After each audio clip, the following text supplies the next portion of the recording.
Bore pawb a chroeso i'r oedfo foreol. Chroeso arbennig iawn a rai sy'n ymuno ni ar y we. Good morning, everyone. Welcome to this morning's service. If you're joining us online, you are especially welcome. Gadewch i ni ddechrau addoli Duw trwy ganu ein hemyn agoriadol. We'll begin by singing hymn number 37 to the tune Hengoed 28. So hymn number 37, Emyn 37. Sing to the Lord. Cenwch i'r arglwydd. Io'r ein hymwared ni yw. Aid yn bairaidd hyd yn ef a berthmoliant iddo ef, bendigedydd fo'r arglwydd ein Duw.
The reading this morning is from John's letter,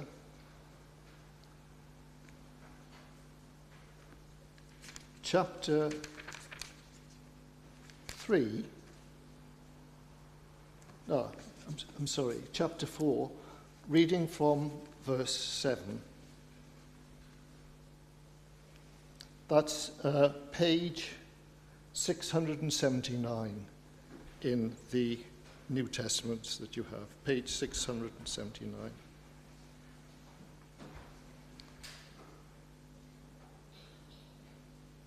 Gyfaethon annwyl, gadewch I ni garu ein gilydd oherwydd o Dduw y mae cariad, ac y mae pob un sy'n caru wedi ei eni o Dduw ac yn adnabod Dduw. Y sawl nad yw'n caru, nid yw'n adnabod Dduw, oherwydd cariad yw Dduw. Yn hyn, y dangoswyd cariad Dduw tuag atom, bod Dduw wedi anfon ei unig fab i'r byd mwyn I ni gael byw trwyddo ef. Yn hyn, mae cariad nid ein bod ni'n caru Dduw, ond ei fod ef wedi ein caru ni, ac wedi anfon ei fab I fod yn aberth cymod dros ein pechodau. Gyfaellion annwyl, os yw Dduw wedi ein caru ni fel hyn, fe ddylem nynau hefyd garu ein gilydd. Nid oes neb wedi weld Dduw eriod. Os ydym yn caru ein gilydd, y mae Dduw yn aros ynom, ac y mae ei gariad ef wedi ei byffaithio ynom ni. Dyma sydd yr ydym yn gwybod ein bod yn aros ynddo ef, ac ef ynom ninnau, am iddo ef roi I ni o'i ysbryd. And we have seen and testified that the Father has sent his Son to be the Saviour of the world. Whoever confesses that Jesus is the Son of God, God abides in him and he in God. So we have come to know and to believe the love that God has for us. God is love. And whoever abides in love abides in God, and God abides in him. By this in love perfected with us, so that we may have confidence for the day of judgment, because he is also our we in this world. There is no fear in love, but perfect love casts out fear, for fear has to do with punishment, and whoever fears has not been perfected in love. We love because he first loved us. If anyone says, I love God, and hates his brother, he is a liar. For he who does not love his brother, whom he has seen, cannot love God, whom he has not seen. And this commandment we have from him, whoever loves God must also love his brother. May God add his blessing to the reading and the understanding of his word. Yr oel emyn, 330. The third hymn is hymn number 330, sung to the tune Pen yr Yrfa. That's number 269, the number of the tune.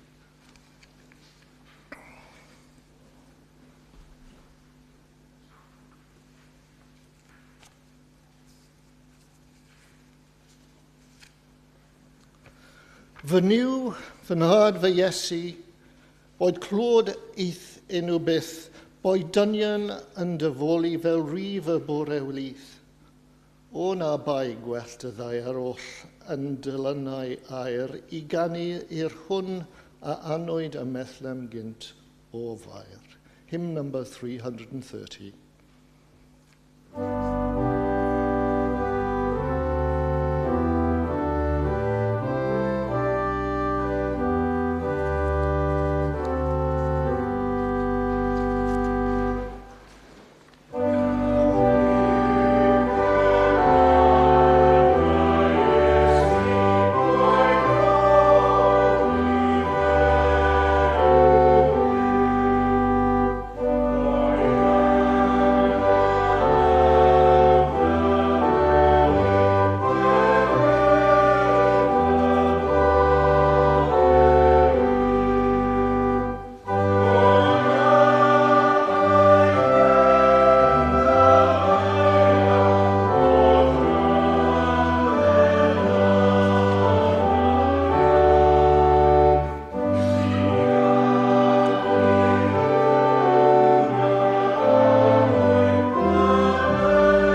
Let us now turn to God in prayer. Gawn ni cydwyddio.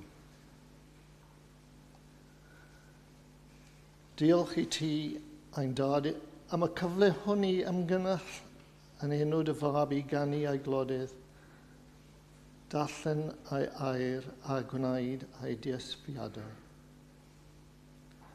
Rydyn ni'n dod fel rhan fach o eglwys ar y ddeiar, rydyn ni ymuno a'i eglwys gyfan ar y ddeiar a chymnu'r nefoedd, wrth a'i gydnabod ti fel Duw ofnadw a ddatgelwyd I Moses, Duw cyfion a ddatgelwyd trwy proffwydi, Duw hardd a ddatgelwyd trwy salmau, a harddwch y ddeiar, a Duw gwirionedd a ddatgelwyd trwy ymdrechion deallasol y byd anafol a modern, ond yn anna dim fel y datgelodd Duw cariad I ni trwy ddysgeidiaeth a bywyd a'i mab Iesu Grist. As we come before you, Lord, to give you glory and humbly make our petitions, we come in dread as Adam and Eve cast out of Eden, in awe like Moses who met you at the burning bush, but most of all we come in the love showed to us by thy Son Jesus Christ.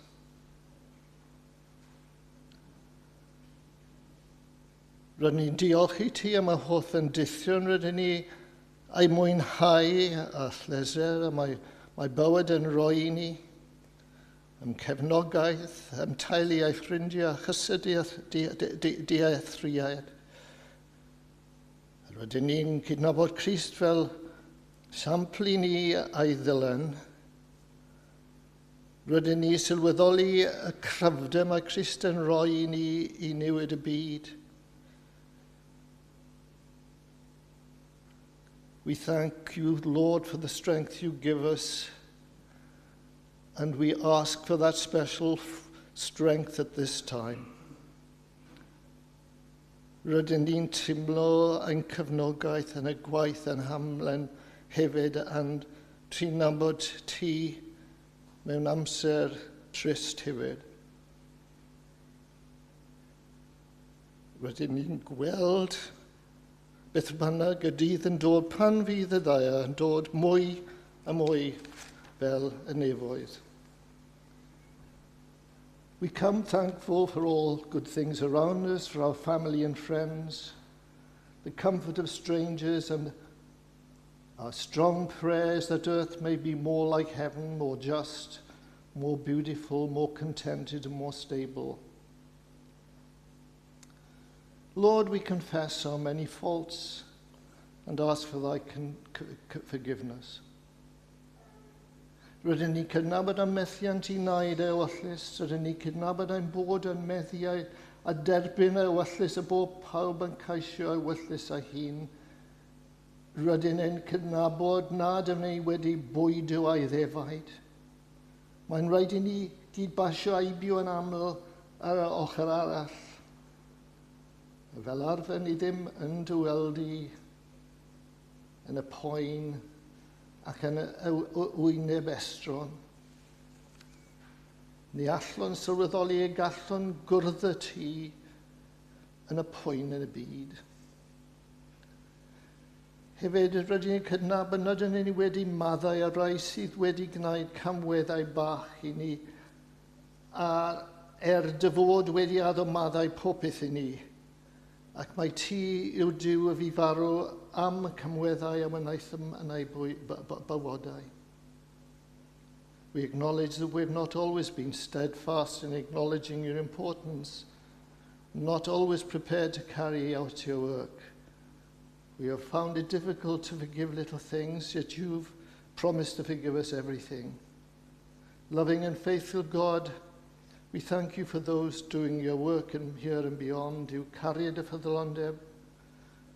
Diolch am bob un sydd tychafu yn dygariad a ffyddlondeb, yn gwydogion y diocened, a bobl eraill yma bob man, mae nhw yn sy'n ysbrydoli eraill i'w hamlygu. Bydde dy fflam dy gariad llosgi yn ni I reoli pob caledwch a amlid bo cysineb. Bydde dydd gared weithio trwy om I feithrin llawenydd yn mahal y bynnag y byddwn, y llawenydd na all neb na dim a'i ddwyn oddi anom. Extinguish hatred and animosity in our hearts, that we might renounce all bitterness, display your loving kindness in words and deeds. We know that you love us beyond measure, and we recognize in our selfishness we disobey the central commandments to love God and our neighbour as ourselves. Bring us short and always make us think before we act. Lord, help us to develop our emotional intelligence to recognize the pain suffered by friend, acquaintance and strangers, and those suffering now at this moment, and respond with kindness and care, but without condescension. Enable us also to forgive ourselves as Christ has promised to forgive us. Try and bod ni meddwl am y pwynt sydd yn y byd bydd gyda ni yn ein gwyddiau. Gadewch chi'n feddwl am y bobl y marthau ryfel y byd, y sifiliad diniwyd a hefyd y milwyr y bob ochr, gweddion dros y rai sy'n caisio llyfr dioddefaint a gwleidyddion, a allai helpu y ddatrys y peryglon. Y bobl yn Gaza, yn y West Bank hefyd nawr, yn y Sudan, yn Khartoum, Syria, Iraq, yn y Yemen, Afghanistan, y bobl yn Ukraine. Everywhere in the world where there are wars, disasters, displacements, ethnic cleansing, refugees, and injustices, we pray for peace and comfort for those suffering. Gadewch I ni feddwl am y rai o'n teulu dynol mewn poen emosiynol yn ysbrydol ar arbennig. Awn ni mewn i'w colonnau y ma bynnag ffyrdd y gallen yn lledu a dioddefaint y roi heddwch iddynt. Arglwydd, help ni gydnabod poen y rai o'n gwmpas ac ymateb mewn ffordd sy'n cydnabod a'i dioddefaint ac ymateb gyda chrydigrwydd a phryder. Gadewch I ni feddwl mae rai o teulu yma sy'n mewn paen, y sal, a'r bregus, bod gyda nhw a gyda ni arglwydd bydd yn wylan a ffôn I cysuro. We pray that thy rod and thy staff be extended to comfort all of us now in troubled times, especially, Lord, those sick in our midst. And we ask these things in the name of Jesus, who taught us his special prayer.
Wel, croeso cynnes i aelodau a chyfeillion ein hoedfa a hefyd i'r sawl sy'n ymuno ni ar y we.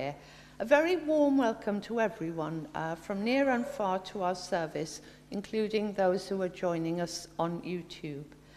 A ni'n diolchgar iawn i Richard Perkins am fod mor barod i arwain ein gwasanaeth y bore yma tra bo'n gweinidog yn pregethu yng Nghwrdde Mawr Pont Lliw. Ni'n gwybod bod fe'n paratoi'n ofalus ac yn rhoi digon i ni feddwl amdano bob tro. A ni'n edrych mlaen i wrando ar ei fyfyrdodau a'i neges i ni. A diolchwn hefyd i Manon am ei chyfraniad pwysig wrth yr organ. Bydd Andrew Brown yn arwain yr oedfa hwyrol am 6 a diolchwn iddo fe am ei gymorth hefyd. We're also grateful to Andrew for his readiness to lead today's evening service at 6. Dydd Sul nesaf bydd yn gweinidog nôl yn y pulpit ac yn arwain ein hoedfaon boreol a hwyrol. Next Sunday's evening service will be a communion service. Dydd Mercher yn ôl ein harfer, am hanner dydd bydd oedfa canol wythnos, sef cyfle i addoli gyda sgwrs a dysiad o de i ddilyn. And to follow the midweek service on September the 18th at 1:05, there'll be an organ recital with William Forrest from Bristol Cathedral performing. Dyddiad i'w nodi, mae ras y capeli yn digwydd ar ddydd Sadwrn Medi'r 11 a chroesi Pontydd Llundain yw'r thema. The chapel's race date is Saturday, September the 21st, and crossing London's bridges is the theme. Taith gerdded, neu rhedeg chos chi eisiau, ond taith gerdded rhan amlaf yw hon, sy'n dechrau y tro hyn yn Methodist Central Hall, trwy gyfarfod am 10 i gael paned neu frecwast yno a dechrau cerdded am 11. Y bwriad yw croesi 4 o bontydd canol Llundain ac yna gorffen yn Jywyn tua hanner awr 3 neu 4. And there'll be an opportunity for walkers, runners, to support the British Heart Foundation by donating through a Just Giving page.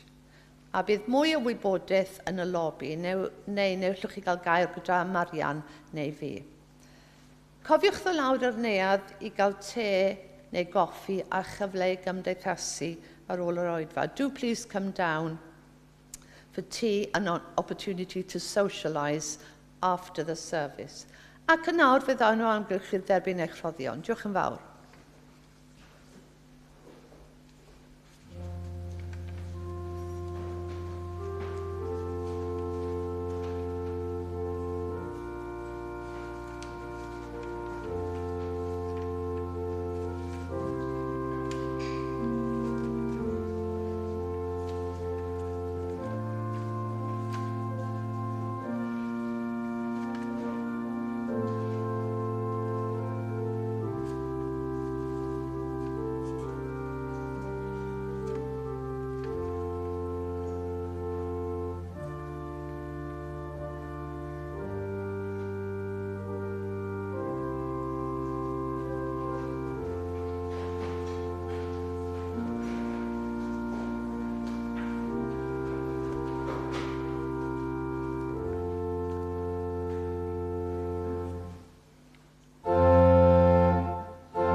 trydydd emyn yw 180, hymn number 180.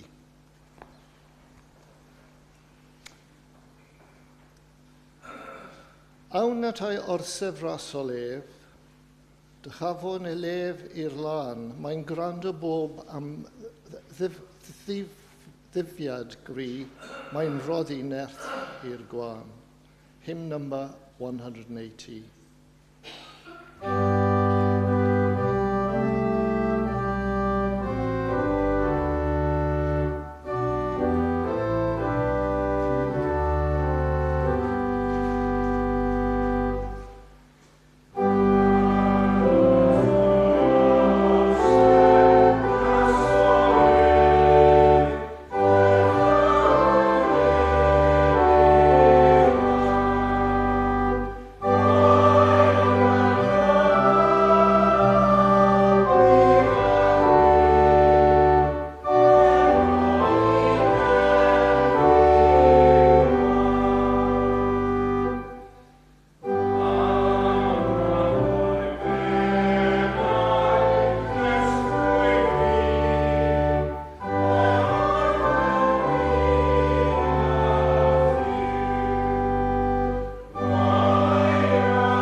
Anne very kindly said that I do a lot of preparation for my sermons.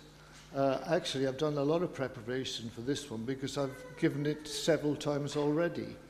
And seeing some friends here who've heard it before, I hope they will forgive me for hearing it again and perhaps having second thoughts about it.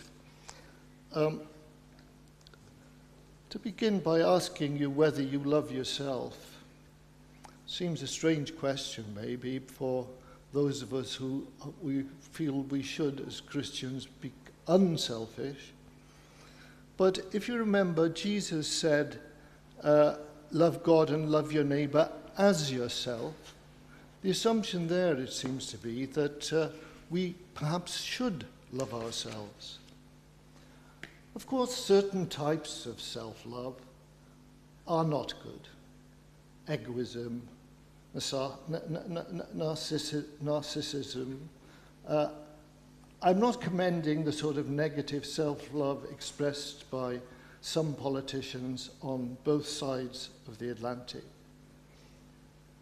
I'm not thinking about those who only think about themselves, but Jesus expects us to have love for ourselves as a first step, perhaps, a prerequisite for loving your neighbour.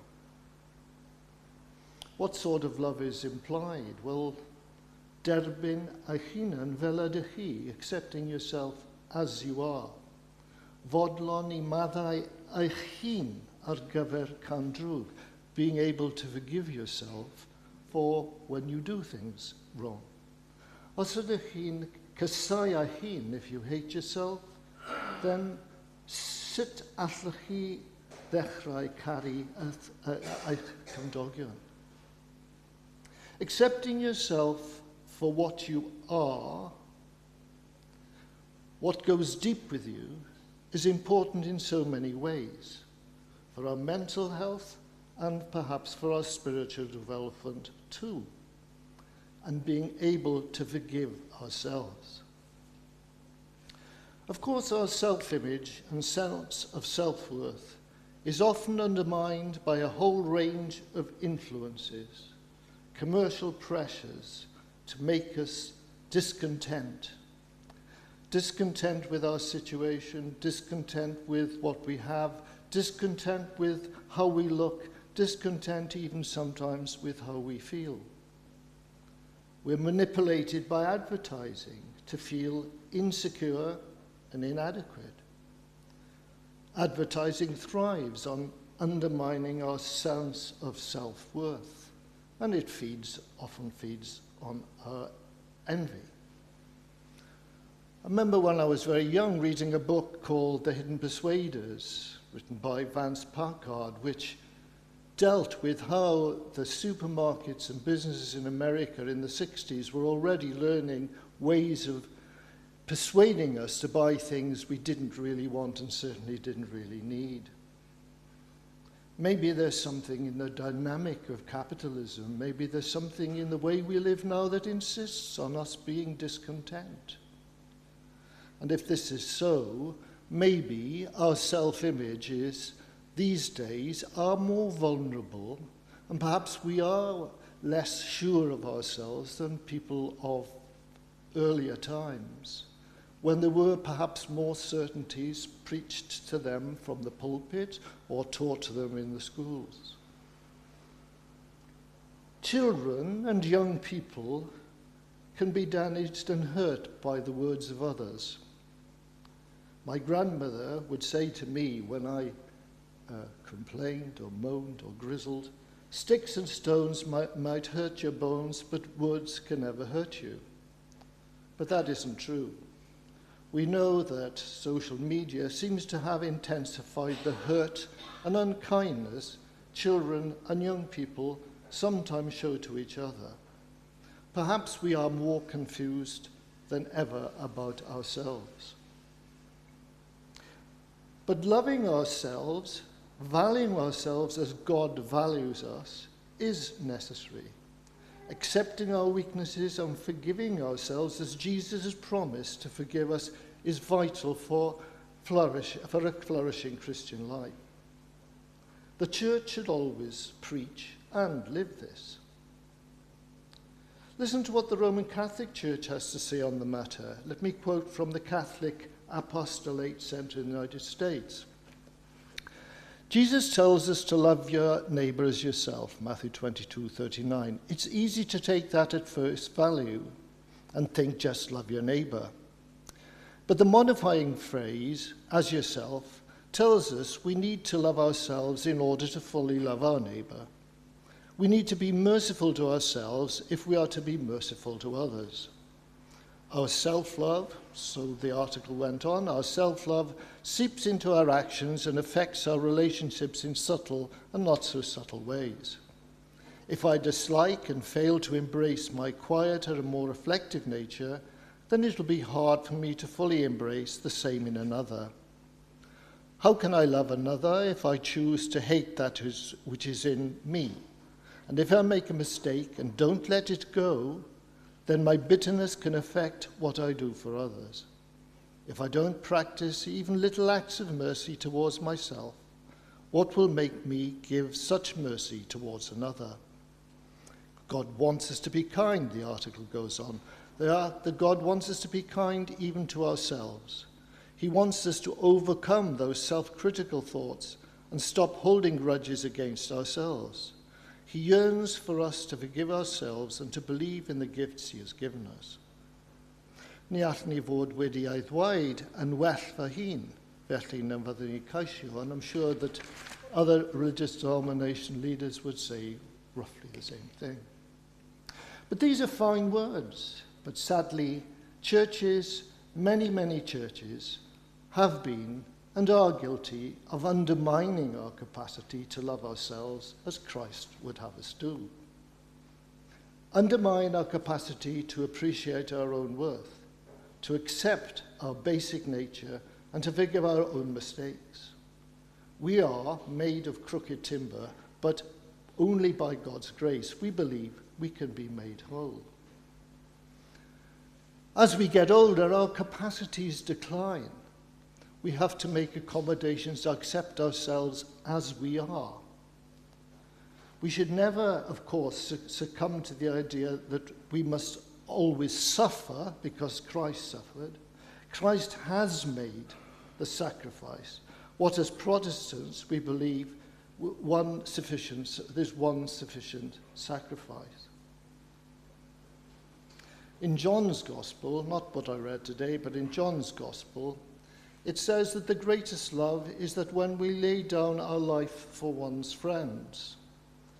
But there is a vast gulf between those who voluntarily forgo earthly wealth to pursue a vocation even unto death, as, say, the pastor Bonhoeffer literally did in the last war on the one hand, and accepting a life of denying good things of life on an unbalanced and abusive doctrines.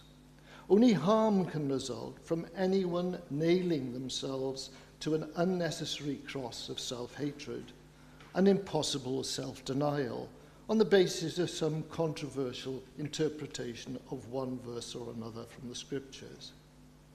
How can anyone begin to love others in a wholesome, productive way if they hate themselves? There are many equivalents of the hair shirt being offered by all denominations, it seems, on the basis of verses and traditions which say no to life.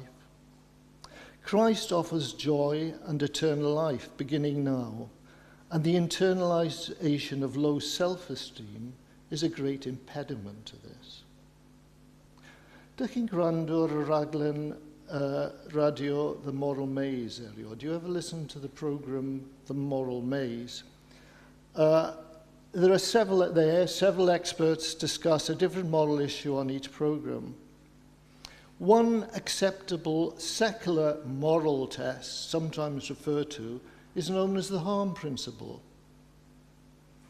Paidiwch a gwneud unrhyw newid. Do no harm. The states, more formally, we should do no harm so that the only purpose for which power can rightfully be exercised over any member of a civilized community against their will is to prevent harm to others. We find its application in politics, medicine, and the law. Of course, this isn't what the Bible says, this isn't what Jesus said. This was J.S. Mill, John Stuart Mill, famous philosopher, utilitarian philosopher of the 19th century. Ond dwi'n meddwl y bydda Iesu wedi cytuno arno. Yn y ffydd na doedd Iesu ddim yn wneud athroniaeth. Jesus wasn't doing philosophy. But J.S. Mills, who was one of the fathers of utilitarian theory, was nonetheless a practicing Christian, or at least difficult to define otherwise, because he said, "My reverence for Jesus Christ gives me the right to call myself a Christian." He wasn't a conventional Christian, that's absolutely for sure, but he did support the English church that existed in the French in Avignon, where he lived in the latter years of his life.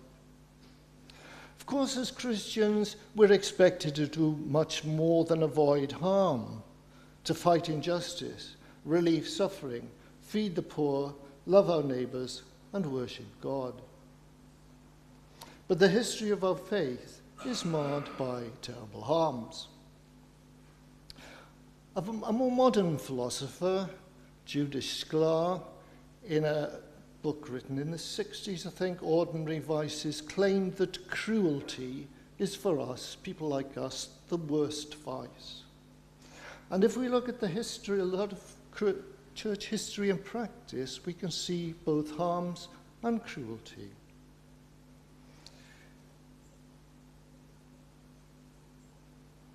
So therefore, we need to be careful of the church undermining our sense of ourselves and our capacity to love and forgive ourselves. This isn't in any way to belittle the importance of remorse, the pained recognition of having done evil. But I'm talking about the unnecessary pain over features of ourselves that we cannot alter. Now, this is harmful. Sadly, we can see the church undermining people's sense of self-worth in various contexts, some historic and some ongoing. I want to identify some of these harms and suggest a possible factor causing them. Rwydd yn nodi tri destun lle mae Eglwys wedi gwneud newid ac efallai dal I wneud newid. Sefyllfa menywod, aragwydd at hil ac ethnigrwydd eraill, a phobl o wahaniaeth yn uniaeth a chyfriadaeth rhywiol. A few words then under three headings: womanhood, ethnicity, and differing sexual orientations. Jesus seemed to have revelled in women's company and to have been sympathetic to those who were exploited sexually. Yet from Paul onwards, and perhaps before, women have been made to feel second-rate in both church, had been made to feel second-rate in both church and society. The shadow of the role of Eve in the Garden of Eden falls heavily, and the notion of uncleanliness at certain points of the menstrual cycle lingers. Read the first letter of Timothy, chapter 2, if you want to know how extreme the attitude is against women. Today, in parts of the Anglican Church, women are not recognised by some of their peers as able to consecrate the sacraments, not really true ministers of the gospel. It's called the two integrities rule. That is to say, there's a whole branch of the Anglican Church that doesn't recognise the validity of the orders of many of its ministers who happen to be women. And of course, in the Roman Church, women are barred entirely from the highest level of ministry, the priesthood. In our own denominations, women becoming deacons and leaders is something that's only happening, I think, in my lifetime. I do remember when I was in Dwi'n cofio yn Llantwyd Ffarge pan o'n i'n ifanc, does dim un fenyw yn y seat fawr. There were no women deacons at that time. Women were encouraged to accept themselves, if not second-rate, but at least subordinate. No wonder humanists sometimes ask the question, does God hate women? Bravo, then, for those women who refuse to accept a second-class role for themselves. Another area where people have been fed a view that they are deficient and not of best are people of colour and ethnic diversity. Whilst William Wilberforce and other evangelical Anglicans campaigned for the emancipation of slaves, yet at the same time the Anglican Church was benefiting enormously from the slave trade and from endowments of slave sugar estates. Paul, after all, had said, slaves obey your master. In my lifetime, no, I'm pretty old, but in my lifetime, the Dutch Reformed Church in South Africa provided biblical support and enabled the apartheid system. Cock-High, or Bushmen, as we are wrong to call them, apparently, were originally viewed as more bestial than human, and that separate nationhood was seen as the best way forward, harking back to the mark of Cain and Noah's second son, Ham, who was regarded as forming a separate nation in Egypt and Africa. So there was a biblical source for being used for the treatment of others. It was joked at the time that the only difference between the ruling National Party and the Dutch Reformed Church was the day of the week, and the church allowed and promoted segregated churches. I could have picked many other examples, but I chose this especially because the church reformed itself and did in the end help bring apartheid peacefully to a close, reluctantly admitting that apartheid was a sin and had been an error. Typically, of us Protestants, it was capable of re-examining and recreating its creed. Without delving into the sad history of slavery and the church-led segregation in the United States, let me simply say that even today, America is most divided at 11 a.m. on a Sunday morning.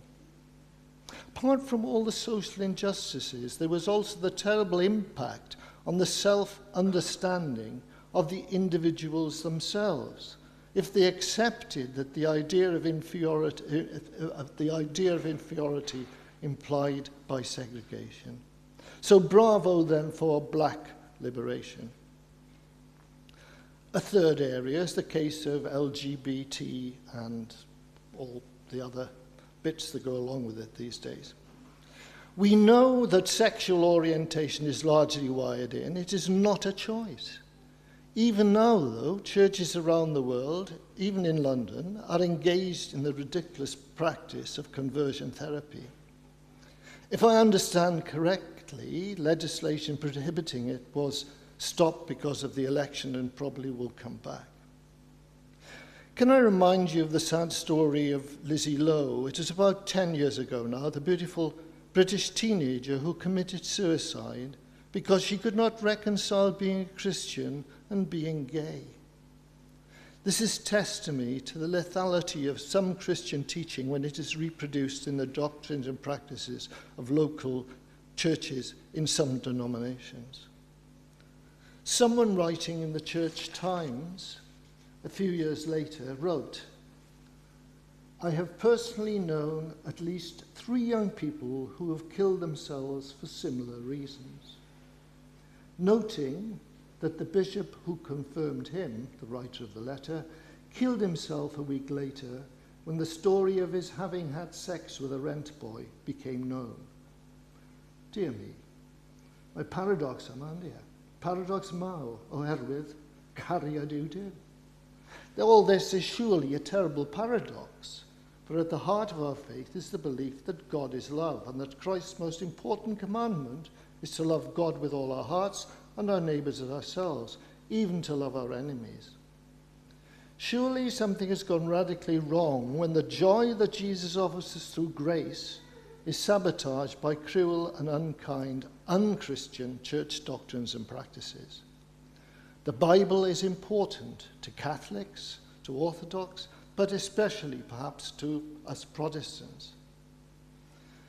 Sometimes Christians, maybe Protestants especially, are happy to affirm an act of goodwill towards our Jewish and Muslim friends and neighbours that we are all people of the book. I beg to differ. We are followers of Christ. In their faith, the revelation is indeed a book, the Torah or the Quran. But in ours, it is a saviour, a gwaredur, a person, the word made flesh, a gair awed gnawd, an intelligent and intelligible living presence. The Bible is a book, a very special book, but it is put together by fallible humans and sometimes shows a cruel God asking terrible things. The gospel reveals our Saviour, the true object of our devotion, now offering us 2 laws: love God and our neighbours as ourselves, and goes on to show us who exactly are our neighbours. Much of the rest of the scripture needs very careful reading. The field of theology is to clarify and try to make sense of this difficult and complex book. But it must never be seen as an idol itself.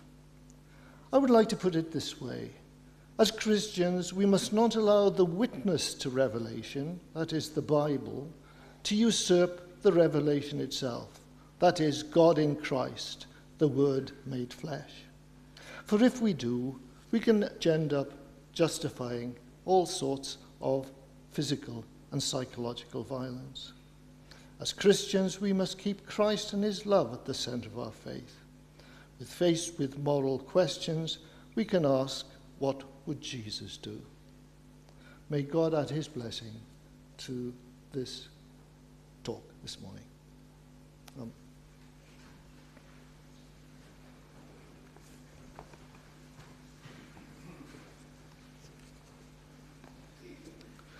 Nawr ta, yr emenola 392. The last hymn this evening is hymn 392.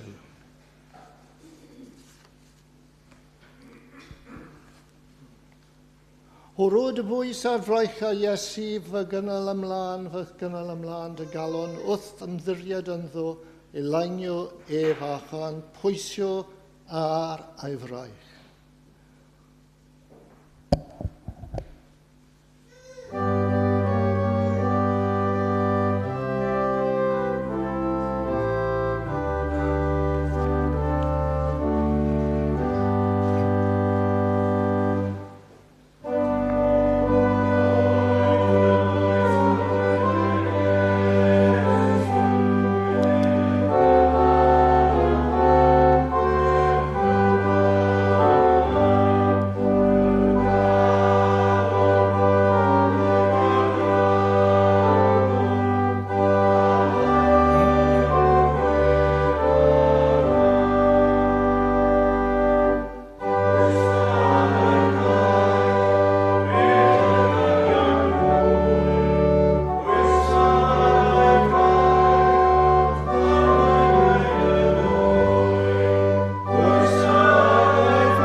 that he gives us strength at these difficult times.